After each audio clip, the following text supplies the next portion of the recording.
Ég ætla að segja ykkur frá sögunum Stíflurokkköttinn. Einu sinni var malari sem átti 3 syni og áður en hann dó þá lét hann elsta syninn frá Millu og næstyngsta syninn frá Asna og yngsta syninn frá Kött. Og yngsti syninn vissi ekkert hvað þetta að gera við köttinn, en hinn myndi bjarga sér út af þeir voru eldri. Og kötturinn sagði við hann að láta hann hafa skó og poka og hann gerði það. Þá fór hann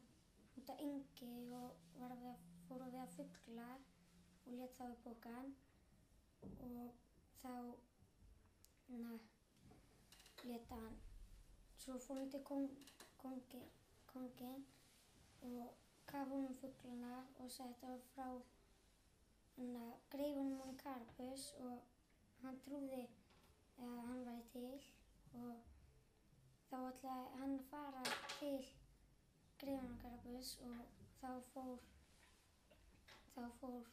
kötturinn til menn sem voru að gera akur og út af ganginum var á leiðinni þangað og ætlaði að spyrja hver ætti akurinn og þá sagði hann þá sagði kötturinn við þá að þeir ættu að segja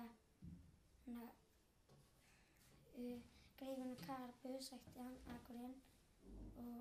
svo kom kóngurinn þeir sagði að greifunum Karabus ætti það. Svo fór hann í höllina sem Galdra-Kallinn þema og var þar og sagði við hann að segja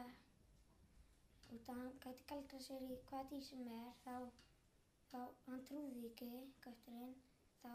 ætlaði hann